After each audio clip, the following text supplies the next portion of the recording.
你是否也曾陷入这样的困局？眼看着辛苦创立的事业在不知不觉间偏离了轨道，曾经风头无两的产品如今却遭遇冷遇，销量一再下滑，利润几近见底。那些熬过无数个不眠之夜打磨出的精品似乎再也唤不起消费者的兴趣。这不禁让人想起一位老友的遭遇。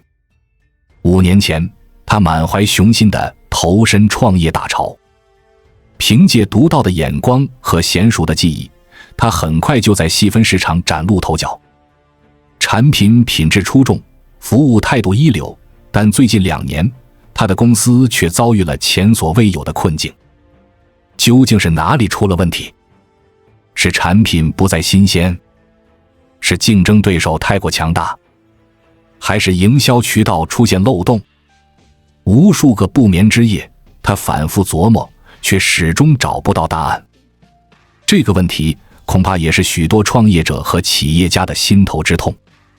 面对市场变局，我们往往习惯于盯住产品本身，品质、功能、价格、服务，但如果问题的根源不在这里呢？记得爱因斯坦曾说过，问题无法用制造问题的思维方式来解决，一语道破天机。原来我们之所以困顿不前，正是因为思维方式出了问题。就像一个人站在平地上，无论如何努力，也无法看清整座大山的全貌。如果他爬上山顶，视野就会豁然开朗。商业世界何尝不是如此？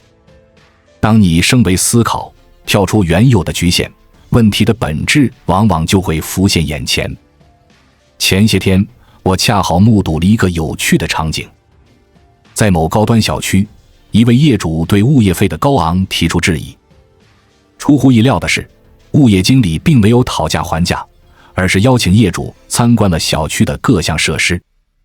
从严密的安保系统，到精心维护的绿化，再到专业的设备维修，每一处细节都凝结着物业团队的心血。最后的结果令人惊讶，那位业主不仅打消了降价的念头，反而主动续签了3年的服务合同。这背后的逻辑，不正是升维思考的典范吗？物业经理没有囿于价格这个表象，而是引导业主关注价值的本质。一旦需求得到满足，还有什么理由斤斤计较呢？由此可见，唯有跳出当下的桎梏，站在更高远的视角审视问题，我们才能找到化险为夷的钥匙。这便是升维思考的妙处。但升维绝非易事，它需要勇气，需要智慧，更需要不断打破自我的过程。你是否已经做好准备，开启升维思考的旅程？相信我，这将是一段充满挑战却又收获满满的征程。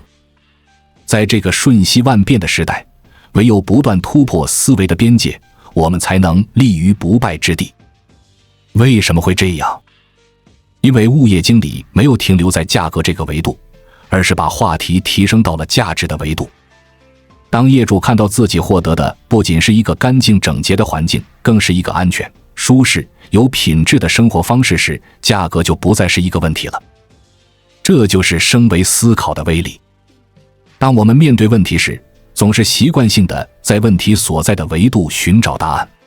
销量下降了，就想着降价促销；团队效率低，就想着加班加点；感情出现问题，就在感情层面反复纠结。但事实上，答案永远在更高的维度。这也就解释了为什么有些人和企业看似面临着和别人一样的困境，却能轻松突围。因为他们懂得跳出问题本身，在更高的维度寻找答案。让我们先来看看当下的商业环境。消费降级、流量贵、获客难、利润薄，这些都是企业家们经常挂在嘴边的词。确实，相比几年前，现在的商业环境发生了天翻地覆的变化。我认识的一位餐饮老板，他的店开了8年，前些年生意一直不错。但最近2年，尽管菜品品质保持不变，甚至又开发了不少新品，营业额却越来越低。我实在想不通，他说，我们的食材都是精挑细选的，厨师团队也很稳定，价格也很实惠，为什么顾客越来越少了？这就是典型的就事论事思维。实际上，现在的消费者买单的早已不仅仅是产品本身。茅台的酒真的仅仅是一瓶白酒吗？喜茶的茶饮真的只是一杯茶吗？让我们看看喜茶的案例，它的茶饮品质确实不错，但市面上同等甚至更好的茶饮品牌不在少数。然而喜茶却能持续火爆，甚至在海外市场也备受追捧。为什么？因为喜茶卖的不是茶，而是一种年轻人的生活方式和身份认同。排队买喜茶，拍照发朋友圈，这些都是年轻人社交和身份表达的方式。茅台也是如此，它的价值早已超越了白酒本身，成为了一种社交货币和身份象征。所以即使涨价，即使限购，依然有人趋之若鹜。这就是为什么现在很多企业陷入困境的深层原因，他们的思维还停留在产品维度，而消费者的需求早已升级到了品牌维度、文化维度，甚至更高。我们常说酒香也怕巷子深，但在现在这个信息过载的时代，光有好产品还远远不够。如果不能把自己的产品和更高维度的价值相连接，就永远无法突破发展的天花板。你的竞争对手或许能模仿你的产品，但他们很难模仿你的品牌调性，更难复制你的文化内核。这才是企业真正的护城河。说到升维思考，很多人第一反应就是要跳出框架思考问题，但这种理解其实过于表面了。今天，我想从一个不一样的角度，带你真正理解升维思考的本质。什么是升维思考？简单来说，升维思考就是跳出问题所在的维度，在更高层面寻找解决方案的思维方式。这听起来可能有点抽象，我们来看一个真实的案例。前段时间，我遇到一位做母婴产品的创业者，他的产品质量相当不错，价格也很亲民，但就是打不开市场。当时他正准备继续降价促销，我问了他一个问题：你觉得新手妈妈最需要的是什么？他愣了一下，说：当然是安全、可靠的母婴产品。我又问：真的只是产品吗？经过深入交流，我们发现新手妈妈真正需要的是安全感。产品只是承载安全感的载体之一，他们更需要的是靠谱的育儿知识、经验分享、情感支持。于是，这位创业者开始转变思路。他建立了新手妈妈社群，定期邀请育儿专家分享，组织线下妈妈交流会。短短半年，他的品牌影响力大幅提升，产品销量不降反升。这就是典型的升维思考，从卖产品升维到提供解决方案，再升维到创造价值共同体。为什么要升维思考？因为在这个信息爆炸的时代，任何单一维度的竞争都会陷入红海。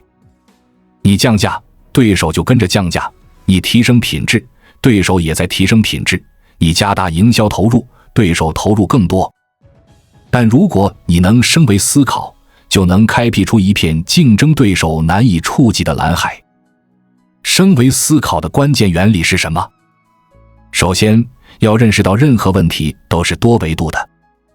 比如产品销售问题，表面上是产品维度的问题，实际上可能是品牌维度、用户认知维度，甚至是时代发展维度的问题。在我们进一步探索之前，我们有一个激动人心的消息要告诉大家，我们已经开通会员功能了。现在，您可以加入我们的会员大家庭，享受会员专属影片和更多独家内容。别忘了关注才知道，并点击小铃铛，我们将继续揭示更多关于金钱的真相，助你迅速实现财务自由。其次，更高维度包含更多可能性，就像立体包含了平面无法企及的空间，高维思维能让我们看到更多解决方案。最后，升维不是逃避，而是为了更好地解决问题。很多人理解错了，以为升维就是不管具体问题了，这恰恰是一个典型误区。说到误区，我们来看看升维思考中最常见的几个坑。误区一：盲目追求高维。有些人听说要升维思考，就一味地往高处飘，动不动就谈理想、谈情怀，反而忽视了基本面的问题。记住，升维的目的是解决问题，不是逃避问题。误区二：形式大于内容。有些企业天天喊着要做文化、做情怀，但实际上只是换了个好听的包装，本质上还是在做低维度的事情。真正的升维必须有实质性的价值提升。误区三：忽视路径。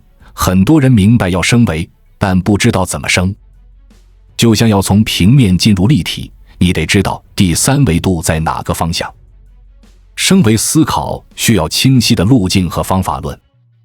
在商业世界中，存在着一条清晰的升维链条：产品、品牌、文化、文明。这不是我的一家之言，而是经过无数成功企业验证的发展路径。今天，让我们深入解析这条升维链条的奥秘。想象一下，市面上有2家咖啡店，一家告诉你他们的咖啡豆是精选的，价格实惠，服务周到；另一家却在讲述一个关于慢生活、关于城市文艺青年精神家园的故事。你觉得哪家更容易打动消费者？答案显而易见，这就是维度差异带来的竞争优势。让我们先来剖析每个维度的核心特征。首先是产品维度，这是一切商业活动的基础。在这个维度上，企业的关注点都集中在产品本身，原材料要好，工艺要精，价格要合理，服务要到位。但问题在于，这些都是可以被竞争对手快速模仿的东西。你降价，对手就跟着降；你提升品质，对手很快就能跟上；你优化服务，对手立刻效仿。这就像是在一个永无止境的军备竞赛中，最终导致的结果往往是整个行业的利润率不断下滑。当企业意识到这一点，就会寻求向品牌维度升级。品牌不仅仅是一个 logo， 更是一种情感连接和身份象征。耐克卖的不是鞋，而是 Just Do It 的运动精神；星巴克卖的不是咖啡，而是都市生活方式。这时，产品已经从简单的物理属性升级为了情感寄托。消费者买单的不仅是产品本身，更是它背后的故事和情怀。但品牌维度还不是终点，更高的层次是文化维度。文化是一个价值观体系，它能让品牌拥有更持久的生命力。小米的极致性价比不仅仅是一个营销口号，而是深入到企业 DNA 的文化基因。特斯拉的环保科技理念也不仅仅是一个卖点，而是贯穿整个企业发展的核心价值观。当一个企业构建起自己的文化体系，它就能持续吸引认同这种文化的消费者，形成一个稳固的铁粉群体。最高的维度是文明维度，这听起来可能很遥远，但其实已经有企业在这个维度上深耕了。当一个企业能够推动人类文明进步，它的影响力就会突破时间和空间的限制。比如特斯拉，它不仅仅是在卖车，而是在推动人类社会向可持续能源时代转型。那么，如何实现这些层次的跨越呢？我总结了3个关键方法。首先是价值重构。每上升一个维度，都需要重新定义产品的价值。就拿苹果公司来说，它的定位从最初的个人电脑制造商，逐步升级为数字生活方式的缔造者，再到科技文明的推动者。其次是认知升级。企业要通过持续的用户教育，让消费者的认知也随之提升。这就是为什么优秀的企业总是在传播理念，而不是简单的推销产品。第3是系统集成。高维度必须能够整合低维度的所有优势，就像一个好的品牌必须建立在好产品的基础之上。很多人可能会问，这么高的维度，普通企业能做到吗？其实，升维不是非要一步到位升到最高维度，关键是要比你的竞争对手高一个维度，这就足以形成压制性优势。就像我们前面提到的母婴产品案例，从产品维度升级到解决方案维度，就已经足以在市场中脱颖而出了。升维思维最重要的，不是一味的追求高维度，而是找到适合自己的发展路径。每个企业都应该根据自身情况，选择合适的维度进行突破。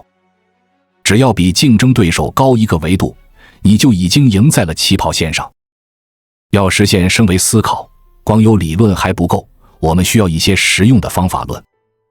今天我要分享3个我反复验证过，并且在实际商业环境中屡次帮助企业突破发展瓶颈的思考工具。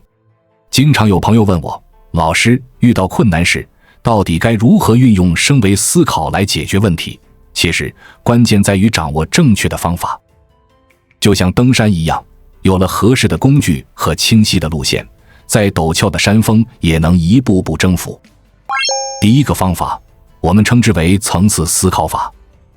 想象一下，你在爬一座山，站在山脚和山顶，看到的景色是完全不同的。这就是层次思考法的精髓。这个方法包含6个层次，从最基础的环境层，时间、地点、人、事、物，到行为层，具体的行动和表现，再到能力层，技能和方法，继而上升到价值观层，判断标准和信念，接着是身份层，自我认知和定位，最后到达愿景层，终极目标和使命。我遇到过一个特别典型的案例，一位做教育培训的创业者找到我，愁眉不展地说，最近情况很不好，报名人数持续下降。我们已经使出浑身解数了，降价促销、搞地推活动，可效果依然不理想。听到这里，我就知道他的思维还停留在最基础的环境层和行为层。于是我带着他用层次思考法逐层分析。首先，我们讨论了能力层面的问题，教育机构的核心竞争力是什么？师资力量和课程体系如何才能真正满足学生需求？接着，我们上升到价值观层面，这家机构的教育理念是什么？如何让家长真正理解并认同这种理念？再往上是身份层面的思考，你们究竟是想做一个普通的培训机构，还是要成为教育行业的变革者？最后，我们探讨了愿景层面的问题，你们要为学生创造一个怎样的未来？经过这样层层深入的思考，问题的解决方向自然浮现。与其一味打价格战做地推，不如着力打造差异化的教育理念，建立独特的品牌调性。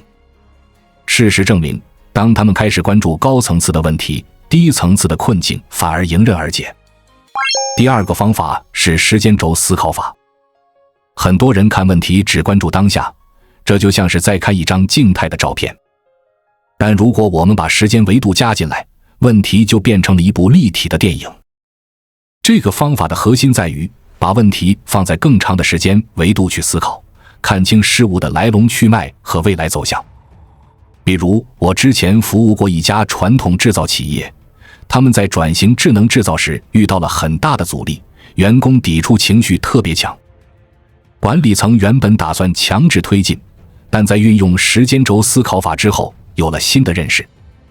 我们首先回溯历史，发现企业在传统工艺上已经积累了20年的宝贵经验，分析现状，找出技术升级遭遇阻力的具体原因，预测未来，意识到如果不转型，3至5年后可能会被市场淘汰，然后设定远景目标，希望打造行业领先的智能工厂，最后规划路径，决定采用渐进式转型策略，既保留核心经验，又通过培训赋能提升员工能力。第3个方法是视觉思考法，这是一种上帝视角的思维方式，它的核心是跳出自身位置的局限，从多个角度去观察和分析问题。就像看一个立方体，如果只从正面看，你只能看到一个正方形；从斜上方看，能看到3个面，但如果能获得上帝视角，就能看到整体结构。我最近辅导的一个手机品牌在做新品定位时，就很好地运用了这个方法。我们分别从品牌方视角、用户视角、竞品视角和时代趋势视角去分析问题。品牌方强调技术创新，用户关注实用体验，竞品分析帮助找到差异化点，而时代视角则让我们抓住了 5G 时代的机遇。正是通过这种多维度的观察和思考，最终找到了科技温度这个独特的品牌定位，成功打动了目标用户群体。掌握这3种方法后，关键是要在实践中灵活运用，而不是生搬硬套。就像中医讲究辨证施治，面对不同的问题，我们也需要选择最合适的思考方法，或者将几种方法结合使用。只有这样，才能真正发挥升维思考的威力，帮助我们在商业竞争中占据制高点。记得有一位做餐饮的创业者，面对竞争越来越激烈的市场环境，整天愁眉不展。我让他先做一件很简单的事，每天晚上花10分钟思考今天遇到的一个问题，然后问自己，这个问题的上一个维度是什么？1个月后，他的思维方式发生了明显变化。比如面对客流下降的问题，他不再简单的思考如何做促销，而是开始思考顾客来餐厅究竟是为了解决什么问题，除了填饱肚子，他们还在寻找什么。这就是培养升维意识的第一步。它看似简单，却能帮助我们突破思维定式。当你养成了这个习惯，就会发现原本看似棘手的问题，往往能在更高维度找到解决方案。第2个关键步骤是掌握实操工具。很多人觉得升维思考很虚，其实是因为没有找到合适的工具。我建议从最简单的换位思考开始练习。比如你是做教育培训的，与其一味思考如何降价促销，不如试着站在家长的角度想一想，他们最关心的是什么？是价格吗？还是孩子的未来发展？另外，画思维导图是一个特别好的工具。我经常建议客户把遇到的问题画成思维导图，然后逐层向外延伸。这样做有2个好处，一是能清晰地看到问题的各个维度，2是容易发现新的突破口。还有一个很重要的习惯是写复盘日记。每解决一个问题后，花点时间记录下来，这个问题最初是如何呈现的，我们是怎么升维思考的，最后是如何解决的。慢慢的，你就会积累出自己的升维思考方法库。第3步是持续行动迭代。这一点特别重要，因为很多人往往看了几个案例，懂了一些道理，就觉得自己掌握了升维思考。但真正的掌握，一定是在实践中不断迭代优化的结果。我建议大家建立自己的案例库，每次用升维思考解决问题后，都把它记录下来。时间长了，你会发现很多问题其实有共同的解决路径。这些积累下来的经验，就是你的智慧财富。在这个过程中，最容易遇到的问题是，升维思考会不会太虚，忽视了实际问题？其实恰恰相反，真正的升维思考，不是为了回避问题，而是为了更好地解决问题。就像登山，我们需要先爬到高处，才能看清最佳的前进路线。有朋友问，普通人要如何训练升维思维？我的建议是，从身边的小事开始。比如买东西时，除了关注价格，也想想这个产品能给你带来什么价值，能解决你什么问题。慢慢的，你会发现自己的思维层次在不知不觉中提升了。升维思考不是一个简单的技能，而是一种能力。它需要时间去培养，需要时间去检验，但一旦掌握，就能让你在人生的道路上走得更远，看得更清。如果你看完这个视频有所感悟，不妨试着用升维思考来解决当前困扰你的问题。你会发现，很多看似无解的困境，在更高维度上都能找到突破口。记住，答案永远在高维度，但实现的路径一定在细节里。让我们一起开启升维思考之旅，在更高的维度上寻找人生的答案。关注我，我是才知道，带你解锁更多金钱的真相。